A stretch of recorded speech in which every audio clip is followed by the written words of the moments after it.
नमस्कार विद्यार्थियों, आप सभी का मेरे digital online platform English with RJ03 में स्वागत है। बेसिकली हम जो क्लास कर रहे हैं वहाँ है जो कि एक LDC भर्ती परीक्षा है 2026 जुलाई में आयोजित होने वाली है। उसका जो हमारा इंग्लिश का पोर्शन है उसमें हमने पार्ट ऑफ स्पीच जिसकी बेसिक नॉलेज हमें देनी है या इसको बेसिक सीखना है उसके बारे में हम डिस्कस कर रहे थे। इसी श्रृंखला में हमने इसके नाउन के ऊपर था, उसके बाद हम पार्ट ऑफ स्पीच में प्रोनाउन को पढ़ रहे हैं। अब प्रोनाउन वे शब्द होते हैं जो संज्ञा के बदले में काम आते हैं, तो उसी क्रम में हमने उसके जो काइंड्स ऑफ प्रोनाउन है उसमें हमने थोड़ा इंट्रोडक्शन देखा था। लेकिन पिछली क्लास में कुछ टेक्निकल ग्लिच होने के कारण जो वीडियो था वह हमारा थोड़ा सा म्यूट हो चुका था अंतिम भाग, जिसमें पजेसिव प्रोनाउन को पढ़ने वाले थे। तो आज हम अपनी इस क्लास में पजेसिव प्रोनाउन से शुरू करते हैं हमारी क्लास को। आइए स्टूडेंट इस पर चर्चा करते हैं। पजेसिव प्रोनाउन वे शब्द होते हैं जो स्वामित्व को दिखाते हैं। अमूमन किसी चीज पे अधिकार दिखाने के लिए जिस प्रोनाउन का प्रयोग किया जाता है वह होता है पजेसिव। पजेसिव प्रोनाउन जब आप यूज करोगे तो उसके साथ किसी भी प्रकार के नाउन का उपयोग नहीं किया जा सकता। अगर पजेसिव वर्ड के साथ अगर नाउन का प्रयोग करोगे तो वह पजेसिव एडजेक्टिव बन जाता है। इसकी डेफिनेशन है कि possessive pronouns are the words used to show the ownership और the possession without using a noun after them. यानी पजेसिव शब्द वे होते हैं जो ओनरशिप को बताते हैं, उनके साथ किसी भी प्रकार के संज्ञा सूचक शब्द का प्रयोग नहीं किया जाता। अब यहाँ पे हिंदी में इसका ट्रांसलेशन किया हुआ है कि ये ऐसे सर्वनाम होते हैं जो किसी वस्तु या व्यक्ति पर अधिकार या ओनरशिप दिखाते हैं और इनके बाद कोई नाउन आता नहीं है। अब हमारे सामने इसकी सूची बनी हुई है, list of the possessive pronouns. Possessive pronoun में ये सब्जेक्टिव फॉर्म है जिसके अंदर नॉमिनेटिव केस होता है। एक्यूजेटिव केस जब जो आपके प्रोनाउन है वह ऑब्जेक्टिव फॉर्म में हो जाते हैं तब उसमें एक्यूजेटिव केस हो जाता है, और जब स्वामित्व को दिखाते तो उसमें हो जाता है पजेसिव। तो आप देखेंगे कि आई है, आई सब्जेक्टिव फॉर्म में, आई सब्जेक्टिव फॉर्म में है और उसका हो जाता है माइन हो जाता है। उसी प्रकार यू है, यू का योर्स हो जाता है, ही का हीज हो जाता है, शी का हर्स हो जाता है, इट का इट्स हो जाता है, वी का ऑवर्स हो जाता है और दे का देयर्स हो जाता है। ये सारे पजेसिव प्रोनाउन है, ध्यान रखना। इन सबके पीछे सिर्फ माइन और हिज के अलावा बाकी सबके पीछे इट्स लिखा हुआ, एस लिखा हुआ है, तो ये पजेसिव प्रोनाउन कहलाते हैं। अब हिंदी में इसमें लिखा हुआ मेरा, मेरी, तो है ना, तुम्हारा, आपका, उसका, उसकी, उसका, इसका, हमारा, उनका, ये लिखा हुआ है। ठीक है, आगे बढ़ते हैं हम क्लास को। अब कुछ और डिटेल्स है इसके अंदर, देखिए इसमें कुछ नोट है। Note, it's really used as a possessive pronoun alone, mostly used as a possessive adjective. जब इनका अकेले में प्रयोग होगा यानी इंडिविजुअल प्रयोग होगा, स्वतंत्र रूप से इंडिपेंडेंट यूज होगा, तब यह पजेसिव प्रोनाउन होंगे। जैसे द बुक इज माइन, यह किताब मेरी है, तो यहाँ पे आपके माइन लिखा हुआ है, माइन एक पजेसिव प्रोनाउन हुआ क्योंकि इस माइन के आगे कोई नाउन शब्द आया नहीं है। That car is yours, that car is yours, यानी यह गाड़ी तुम्हारी है, तो योर्स से यहाँ एक प्रकार का आपका पजेसिव प्रोनाउन है। दिस हाउस इज देयर्स, यह उनका मकान है, मकान तो है लेकिन किनका, उनका है, तो यह आपका पजेसिव प्रोनाउन का अर्थ बता रहा है। द चॉइस इज हर्स, यह उसका निर्णय है, तो हर्स आपका पजेसिव प्रोनाउन हुआ। तो आप देखो कि सारे शब्दों के साथ में कोई नाउन शब्द नहीं आ रहा है, यह स्वतंत्र रूप से पजेसिव प्रोनाउन के रूप में कार्य करते हैं। अब इसके आगे कुछ हम इसके और कंफ्यूजन को दूर करने के लिए हमारे सामने एक सारणी बनी हुई है जिसमें पजेसिव प्रोनाउन और पजेसिव एडजेक्टिव होते हैं। एडजेक्टिव वे शब्द होते हैं जो संज्ञा अथवा सर्वनाम की विशेषताएं बताते हैं। Adjective are those word which qualifies a noun और प्रोनाउन। जब ये पजेसिव वर्ड किसी संज्ञा के साथ लगते हैं तो वो ऑटोमेटिक पजेसिव एडजेक्टिव बन जाते हैं। इन्हें प्रोनोमिनल एडजेक्टिव भी कहा जाता है। आइए देखते हैं, जैसे पजेसिव प्रोनाउन है और पजेसिव एडजेक्टिव है। इससे लिखा है अलोन यूज होता है नाउन के बिना, हमेशा नाउन के पहले आता है ना। इसमें सेंटेंस का एंड, या आप कह सकते हो कि यहाँ पे आपके सामने कुछ एग्जांपल है, जैसे माइन, योर, हिज, हर्स और देयर। माई, योर, हिज, हर और देयर, इन सब में एस लगा हुआ है ट्रिक समझने के लिए, तो आप कह सकते हो कि यह एक पजेसिव प्रोनाउन है। इनमें एस नहीं बना हुआ है तो पजेसिव एडजेक्टिव है। अब इसका रूल क्या कहता है, if noun comes after use possessive adjective, if noun is not present use possessive pronoun. जैसे नो एपोस्ट्रोफी एस यूज, ये कुछ इंपॉर्टेंट रूल्स होते हैं इसमें। किसी भी प्रकार का एपोस्ट्रोफी एस का मतलब होता है का के अर्थ में ये कोमा वाला एस नहीं लगता। माइंस कहना गलत है, योर्स कहना गलत है, माइन और योर्स यही होगा। Never use noun after the possessive pronoun. अब ये नहीं कि माइन बुक, माइन प्रोनाउन अगर आपने ऑलरेडी लिखा हुआ है तो बुक लिखने की आवश्यकता या कोई नाउन लिखने की आवश्यकता नहीं होती। उसी प्रकार माय बुक अगर आप एडजेक्टिव के रूप में यूज करोगे तो माय और ये बुक, तो ये पॉजेसिव एडजेक्टिव हो गया। His works as both adjective and pronoun। अब his शब्द ऐसा जो एडजेक्टिव और प्रोनाउन दोनों के रूप में काम करता है। जब इसके साथ नाउन होगा तो एडजेक्टिव है, जैसे बुक के साथ his लगा हुआ है, और यहाँ पे his अकेला है तो यहाँ पे यह प्रोनाउन है। ये कुछ हमारे पास एग्जांपल्स हैं, जैसे the bag is mine, that house is theirs, this is your pen. तो यहाँ पे पहले दोनों में पॉजेसिव प्रोनाउन है और तीसरे में पॉजेसिव एडजेक्टिव है। ये कुछ चीज समझने की, जैसे माइन, योर्स, हिज, ये शब्द आप देख लो, आपको आइडिया लग जाएगा। अब अगला आता है आपका डेमोन्स्ट्रेटिव प्रोनाउन। अब डेमोन्स्ट्रेटिव प्रोनाउन क्या होते हैं, मैं आपको थोड़ा सा इसको बताता हूँ डिटेल में।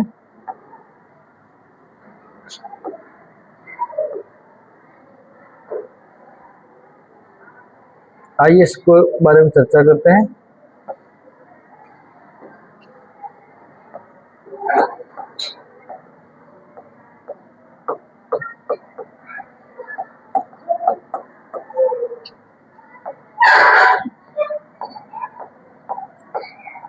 Demonstrative pronoun, 4 demonstrative pronoun word होते हैं।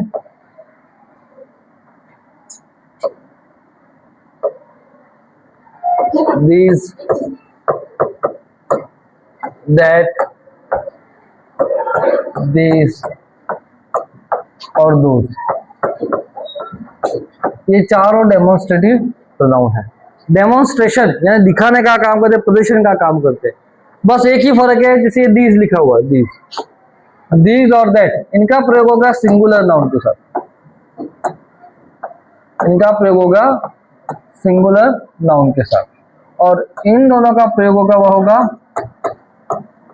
प्लूरल नाउन के साथ।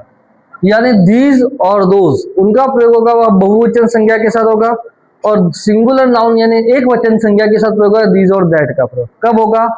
अब जब आप दिस का प्रयोग करोगे तो इसका मतलब है कि नाउन है वह नजदीक होगा, पास में होगा। ये समझाने के लिए मैं बता रहा हूं इजी लैंग्वेज में। कोई वस्तु एक है और हमारे पास है, जैसे मेरे पास एक स्टाइलस है, तो स्टाइलस मेरे पास है तो मैं कहूंगा दिस इज अ स्टाइलस। यह सिंगुलर भी है और मेरे नजदीक में। अगर यही स्टाइलस दूर होता तो मैं कहता दैट इज अ स्टाइलस। अब दैट का प्रयोग होगा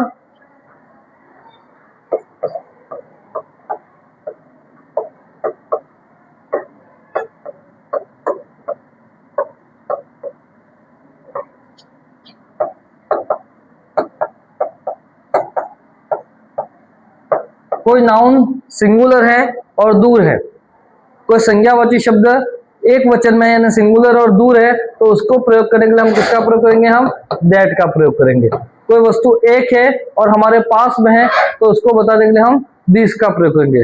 जैसे कोई पेन है हमारे पास है तो दिस इज अ पेन, वही पेन अगर दूर होता तो मैं कहता that is a pen.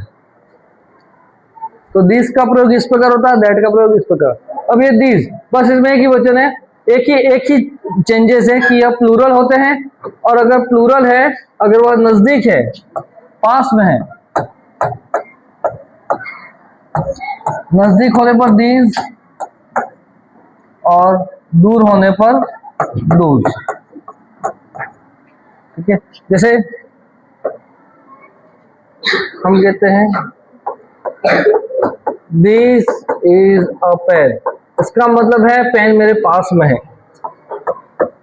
That is a pen यानी पेन है वह दूर है।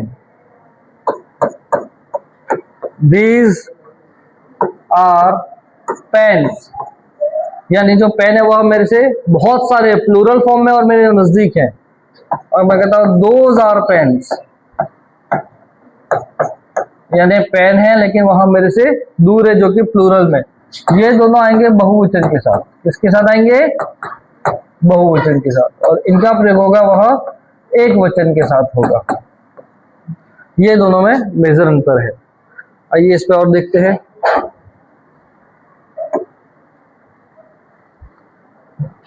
डेमोन्स्ट्रेटिव प्रोनाउन, डेमोन्स्ट्रेटिव प्रोनाउन संकेतवाचक शब्द या सर्वनाम। A demonstrative pronoun is a pronoun used to point a specific person, thing or ideas। यानी किसी भी विशेष वस्तु को डेमोन्स्ट्रेट, दिखाने के लिए, बताने के लिए, प्रदर्शित करने के लिए इसका प्रयोग होता है। जैसे डेमोन्स्ट्रेटिव प्रोनाउन वह सर्वनाम होता है जो किसी व्यक्ति, वस्तु, विचार की ओर संकेत करता है, उसको अपने आप बताता है।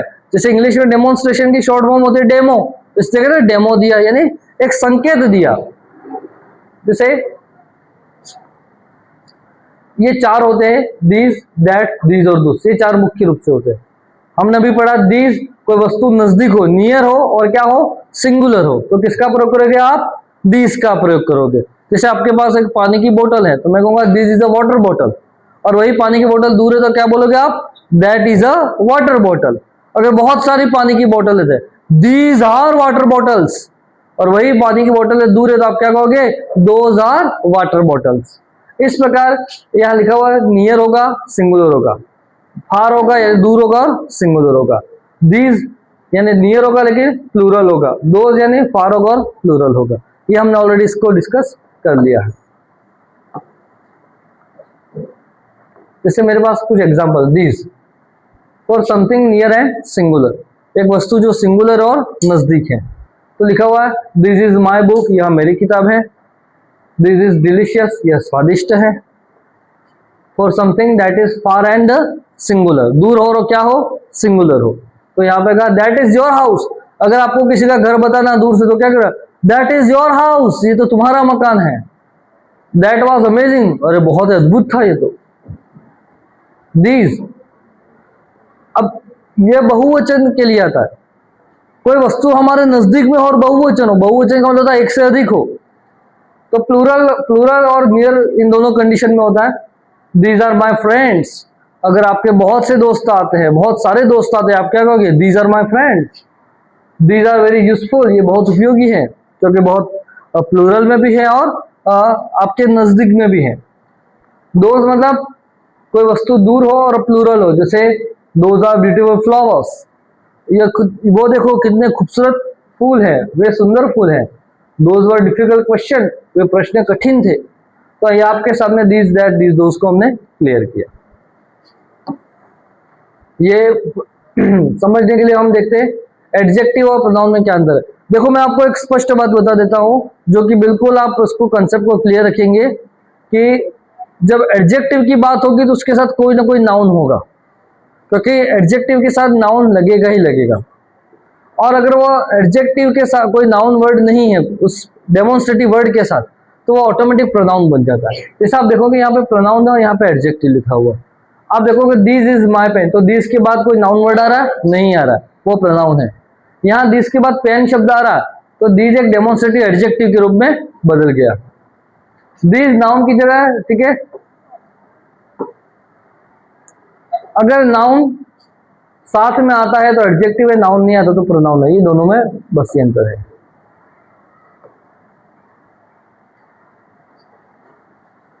Demonstrative pronouns are also used for the time and the ideas. This is what I mean. मैं यही कहना चाहता हूं। This is what I mean. That was a great moment. वह एक शानदार पल था। अब कॉमन एरर स्टूडेंट कहां करते हैं जब एग्जाम में आता है, तो These are my books, तो यहाँ पे these गलत है, THIS, these तो सिंगुलर है और यहाँ पे बहुवचन शब्द है तो ये मेल ही नहीं खाएगा। यहाँ पे आपको THESE करना पड़ेगा। Those is a car गलत है, those are cars होगा, यहाँ that is a car होगा। ये आपके सामने कॉमन मिस्टेक्स होती है, ध्यान रखना। अब ये यहाँ काम आएगा, आपके जो LDC के एग्जाम में टॉपिक है सब्जेक्ट वर्ब एग्रीमेंट, वहां पे ये सारी चीज आपके काम में आती है।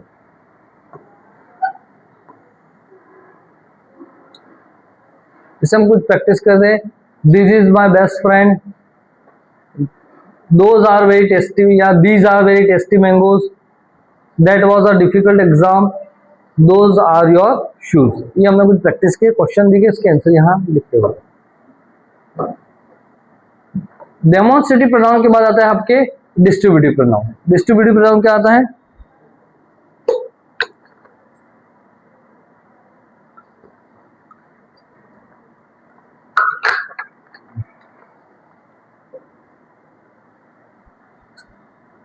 डिस्ट्रीब्यूटिव प्रोनाउन का मतलब होता है ऐसे प्रोनाउन जो डिस्ट्रीब्यूशन का काम करते हैं, बांटने का काम करते हैं। मेनली कौन कौन से होते हैं जिसमें आपके देखोगे ईच, आइदर, नाइदर, ये होते हैं डिस्ट्रीब्यूटिव प्रोनाउन।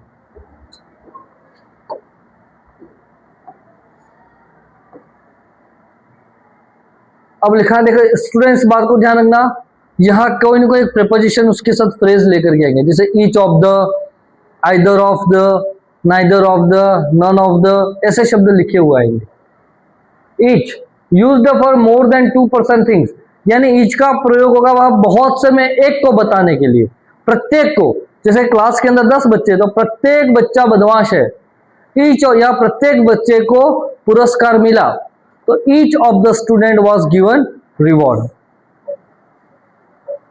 आइदर, आइदर मतलब दो में से कोई एक होता है, आइदर और नाइदर हमेशा चॉइस को बताते हैं, वो दो में से कोई एक है, और नीदर में होता है दोनों में से कोई एक नहीं है।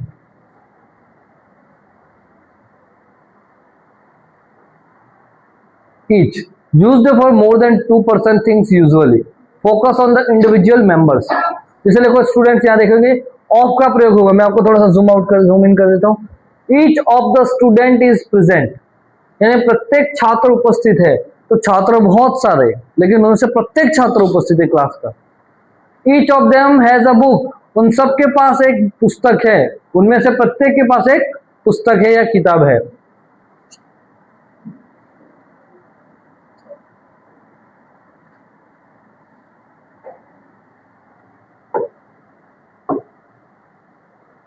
आइदर का प्रयोग दो में से कोई एक है को बताने देगा।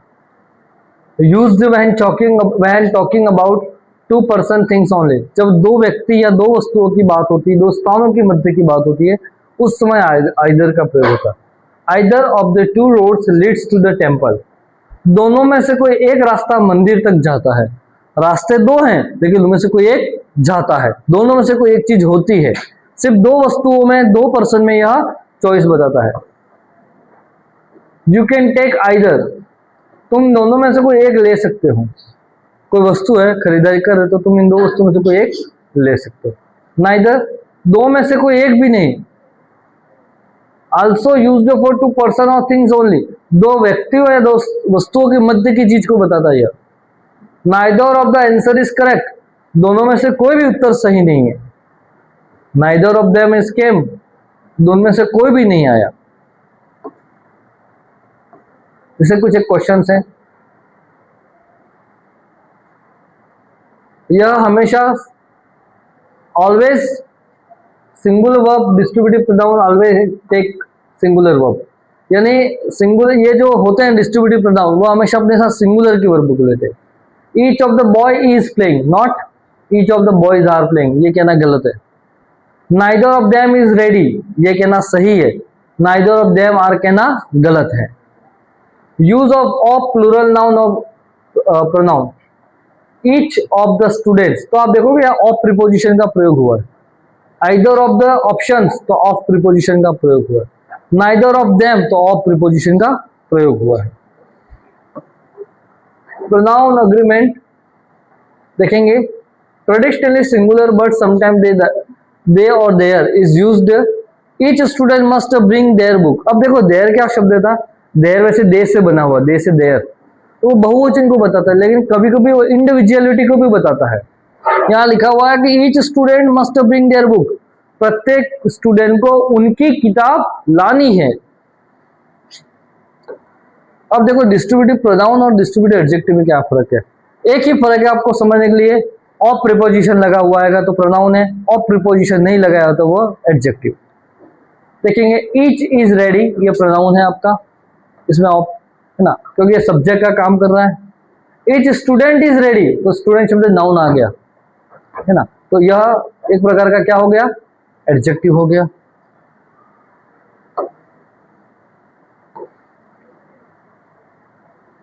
ईच वह व्यक्तिगत पर फोकस करता है। अब देखिए कॉमन एरर हम कहाँ करते हैं, each of the students are present, ये गलत है। Each of the students is present, यहाँ पे स्टूडेंट गलत करके आता है, यहाँ पे आर उसको सही मान लेते स्टूडेंट्स के अकॉर्डिंग। लेकिन ध्यान रखना सब्जेक्ट वर्ब एग्रीमेंट का नियम है कि जो हमारा ऑफ प्रीपोजिशन उससे पहले जो शब्द होगा उसके अकॉर्डिंग ही वर्ब लगती है। यहाँ पे आर इसलिए नहीं आर लगाना गलत है स्टूडेंट के अनुसार, यहाँ पे ईच के अनुसार इज ही लगेगा।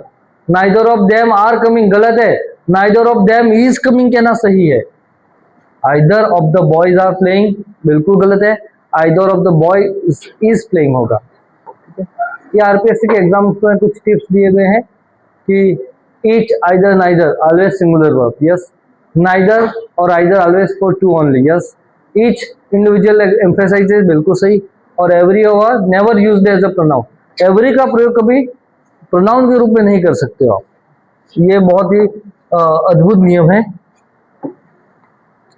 जैसे blank of the to answer is correct, तो आइदर लगा सकते हो आप, यहाँ पे each of the students has completed his work लगा सकते हो आप, each of them is ready ये लगा सकते हो, या नाइदर, सॉरी यहाँ पे नेगेटिव अर्थ लिखा हुआ इसलिए neither of them is ready कह सकते हो, and each of the three boys got a prize ये आप कह सकते हो। अब आते हैं रेसिप्रोकल प्रोनाउन। रेसिप्रोकल प्रोनाउन क्या होते हैं स्टूडेंट समझना। रेसिप्रोकल का होता है आदान प्रदान करने वाले, दो ही होते हैं, ईच अदर और वन अनदर, दो ही होते हैं, दो या दो से अधिक लोग एक दूसरे के साथ समान क्रिया करते हैं तब रेसिप्रोकल का प्रयोग होता है। मेन रेसिप्रोकल प्रोनाउन है ईच अदर और वन अनदर। इसका एक ही कारण है, बस देखो एक्शन गोज बोथ वे, दोनों की तरफ से आदान प्रदान होता है। जैसे मैं तुम्हें कुछ दूं तू मुझे दो, ये रेसिप्रोकल हो गया। Ram and Shyam help each other, Ram और श्याम एक दूसरे की सहायता करते हैं, तो सहायता दोनों पक्षों से हो रही है। उसी प्रकार लिखा हुआ है Ram the student respect one another, विद्यार्थी एक दूसरे का सम्मान करे। अगर स्टूडेंट एक दूसरे का सम्मान नहीं करते तो फिर दोनों में झगड़ा होगा, एक सम्मान करे दूसरा नहीं करे, तो इस स्थिति में दोनों को सम्मान करना है। ये कुछ कंसेप्ट है, action goes both ways, Ram and Shyam help each other, the student respect one another. Difference between each other and one another, देखिए ईच अदर और वन अनदर में फर्क क्या है। Point, each other one another, अगर नंबर की बात होगी तो यूज्ड फॉर टू, दो लोगों के मध्य की बात होगी, और यहाँ पे दो से ज्यादा लोग, अगर दो से ज्यादा लोग अगर बात करते तो वन अनदर हो जाएगा, अगर सिर्फ दो ही लोग बात करें तो ईच अदर हो जाएगा। Uses in the modern English, used for all cases, है ना। मॉडर्न इंग्लिश में इसका प्रयोग आप कर सकते हो कैसे भी, और यह भी also used for all cases, यानी मॉडर्न इंग्लिश ग्रामर में अब ये नियम को मानते नहीं है कि सबके साथ ईच अदर और वन अनदर का प्रयोग करते हैं। Formality, know specifically informer, not specifically farmer, ठीक है, ये दोनों चीजें हो जाती है। दोनों को अक्सर इंटरचेंजेबल माना जाता है एग्जाम के ट्रेडिशनल रूल्स को, ये याद रखना आपको। फॉर्म्स ऑफ रेसिप्रोकल प्रोनाउन ना, ये फॉर्म्स ऑफ रेसिप्रोकल प्रोनाउंस है, जैसे possessive form, add apostrophe S, they respect each other's opinion. देखो ये बहुत अच्छी बात कही है, ये बहुत अच्छा नियम है समझने के लिए। इसकी पॉसेसिव फॉर्म भी होती है कि तुम्हें एक दूसरे के राय का सम्मान करना चाहिए, ओपिनियन का सम्मान करना चाहिए। The players admired one another skill, खिलाड़ी होते हैं वह एक दूसरे की स्किल का सम्मान करते हैं, प्रशंसा करते हैं। दे लव ईच अदर, वे एक दूसरे से प्रेम करते हैं। We should help one another, हमें एक दूसरे की सहायता करनी चाहिए।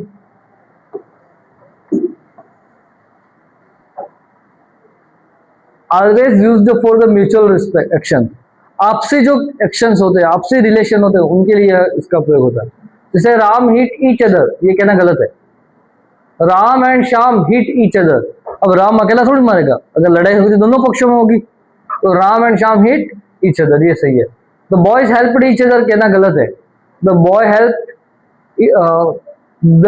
हेल्प्ड ईच अदर, यहाँ पे बॉयज नहीं होगा, यहाँ पे सॉरी, यहाँ पे प्लूरल आएगा, यहाँ पे सिंगुलर कहना गलत है।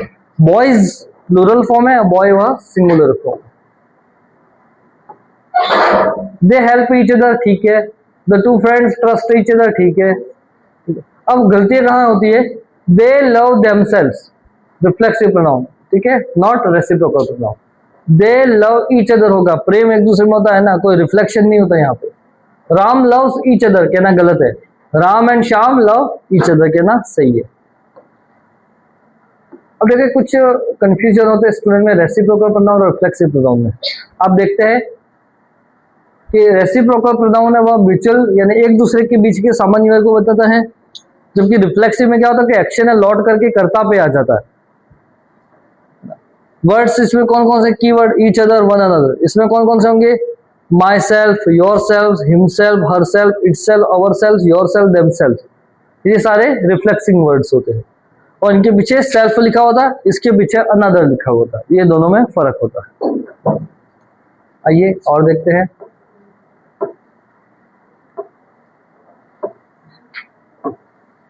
ये कुछ प्रैक्टिस क्वेश्चन है, Ram and Mohan loves each other, ये हमने ऑलरेडी डिस्कस कर लिया है। अब आते हैं आपके रिफ्लेक्सिव प्रोनाउन। देखिए रिफ्लेक्सिव प्रोनाउन, रिफ्लेक्सिव प्रोनाउन क्या होते हैं, रिफ्लेक्स का मतलब क्या होता है, जब आप किसी चीज को करता कोई क्रिया करते हो उसका प्रभाव लौट करके सब्जेक्ट पर ही आ जाता है ना, जैसे यहाँ पे लिखा हुआ है, और reflexive pronoun is used when the subject and the object is a sentence are the same person or thing. यानी जब कर्ता काम को करने वाला है उस क्रिया को कर रहा है, कर्ता के द्वारा किए गए कार्य का एक्शन का प्रभाव सीधा सब्जेक्ट पर ही लौट आता है, तो उसको हम रिफ्लेक्सिव प्रोनाउन कहते हैं। जैसे आई सब्जेक्ट है, उसकी रिफ्लेक्सिव फॉर्म होती है माई सेल्फ। यू सब्जेक्ट है तो उसकी होगी योर सेल्फ।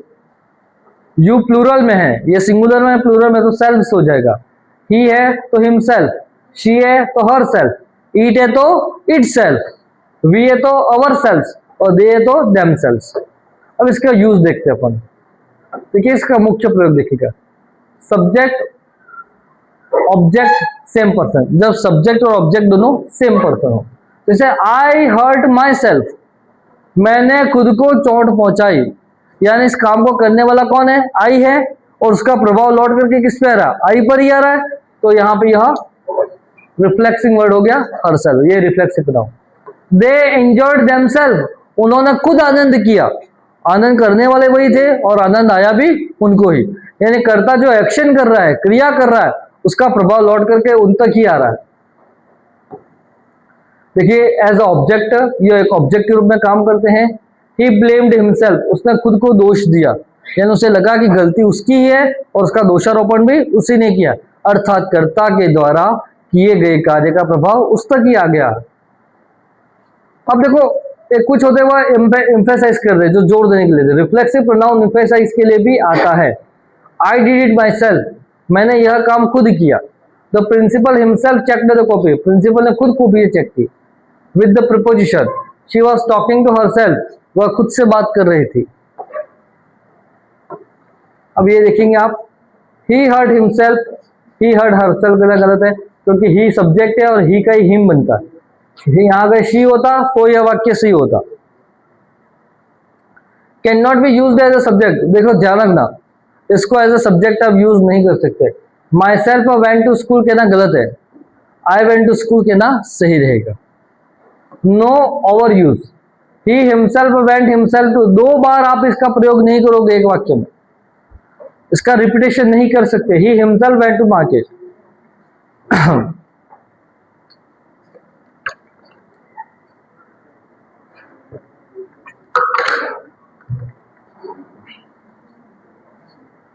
अब common verb with reflexive pronoun, कुछ कॉमन वर्ब होती है, आप ध्यान रखोगे। Enjoy, hurt, cut, introduce, blame, teach, prepare. She introduced herself, उसने खुद का परिचय दिया। अगर मैं अपनी बात कहता हूं कि myself X Y Z, I live there, I work there, तो मैं खुद का इंट्रोडक्शन दे रहा हूं, तो मैं खुद के बारे में बता रहा हूं, अर्थात जो एक्शन कर रहा है उसका प्रभाव मुझ पर ही आ रहा है। ही टॉट हिमसेल्फ इंग्लिश, देखिए common error, myself subject के रूप में नहीं होगा, पहले कह दिया हमने। I will do this work myself, ये ऑब्जेक्टिव फॉर्म में ही होगा। He did this work by him कहना गलत है, he did this work by himself होगा। दे एंजॉय नहीं, दे एंजॉयड देमसेल्व्स होना सही होगा। देखिए रिफ्लेक्सिव प्रोनाउन और इम्फेटिक प्रोनाउन में क्या बेसिक अंतर है कि इम्फेटिक प्रोनाउन वो एम्फेसाइज का काम करते हैं, किसी बात को जोर दे करके बात करते हैं। जैसे देखो इसके फीचर है जैसे रिफ्लेक्सिव प्रोनाउन और emphatic pronoun. Necessary for the sentence meaning, यह वाक्य की मीनिंग के लिए आवश्यक है। ये एक्स्ट्रा एम्फेसाइज, जैसे आप किसी बात को कहते हैं I myself wash the cloth, मेरे कपड़े मैंने खुद ही धोए, किसी और ने मेरी सहायता नहीं की है, तो वहां पे आप बात को एम्फेसाइज कर रहे हो, आप बात पे जोर दे रहे हो कि जिस काम को किया वह आपने ही किया है। Shows the action done to self, खुद के द्वारा किए गए कार्य के बारे में बताता है। हाईलाइटेड डूअर, ये तो एक्शन को जो कर रहा है उसके बारे में बताता है। Can not be removed and can be removed, इसको हटाया जा सकता है, इसको हटाया नहीं जा सकता। ही हर्ड हिमसेल्फ सही है, ही हिमसेल्फ डिड इट, तो यहाँ पे जो रिफ्लेक्सिंग वर्ड है वो सब्जेक्ट के बाद आ रहा है तो ऑटोमेटिक इम्फेटिक बन गया। यहाँ ऑब्जेक्ट में आ रहा तो ये ऑटोमेटिक रिफ्लेक्सिव वर्ड हो गया। अब देखिए इम्फेटिक प्रोनाउन को हम डिटेल में देखते हैं। इम्फेटिक प्रोनाउन जोर देने वाले सर्वनाम। परिभाषा, an emphatic pronoun is used for the emphasize or stress a noun or a pronoun in a sentence. यह किसी कर्ता या सब्जेक्ट या वस्तु पर विशेष जोर देने के लिए इसका प्रयोग होता है। किसी बात को हम तवज्जो देते हैं, इंपॉर्टेंट देते हैं। जैसे शब्द सेम रहेंगे रिफ्लेक्सिंग वर्ड है ना, जैसे my self, your self, her self, it self, लेकिन ये क्या आ जाएंगे सब्जेक्ट के पीछे आ जाएंगे।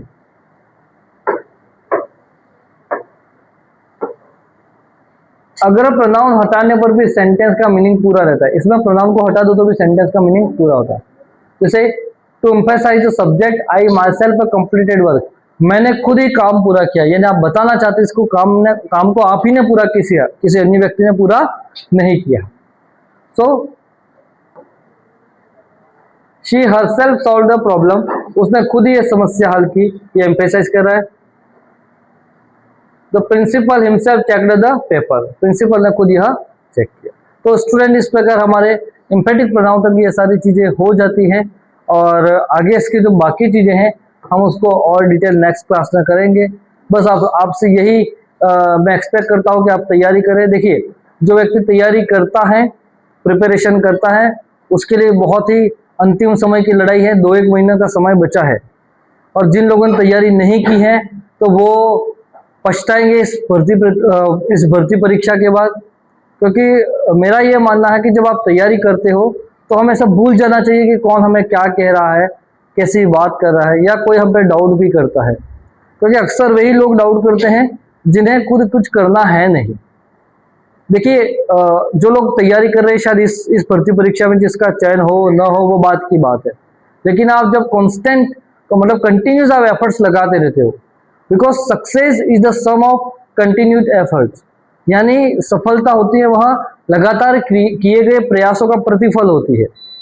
इसलिए मैंने कहा भी है कि भटकते रहिए, मंजिल तो मिल ही जाएगी, असल गुमराह वो है जो घर से बाहर नहीं निकलते। तो जो लोग तैयारी कर रहे हैं उनके लिए शुभकामनाएं, और जो नहीं कर रहे वो भटके हुए लोग हैं और गुमराह लोग हैं।